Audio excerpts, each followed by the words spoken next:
Tizzangizda kuchli og'riq bormi? U holatda operatsiya va ukol qilishga shoshilmang. Sababi Unda bir mana.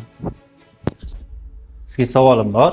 Ammamni tizzalari og'riyotgan ekan, operatsiya qildirmoqchilar. Siz tabiiy yo'l bilan davolaymiz deyapsiz. O'shani tushuntirib bering, qanaqa bo'ladi u? San ammanglar bilan gaplashgin, tizzalarini qattiq og'riyapti. Tizzani ham har xil taraf og'riydi. Tepa taraf og'riydi, yon taraf og'riydi, past taraf og'rishi mumkin yoki ichki taraf og'rishi mumkin. Kelmamin, taqoli.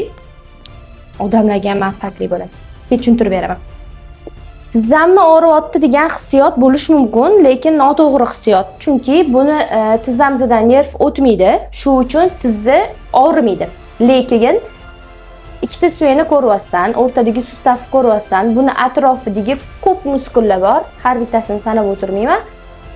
Shu muskullardan qaysi biridir kontrakturaga tushib qolgan bo'lsa, bizaga tizza og'rig'i hissiyotini berishi mumkin.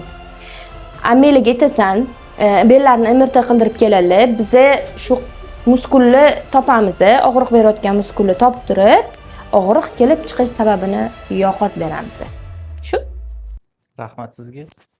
Mana olgin, mana olgin boshqa kameradan qarang.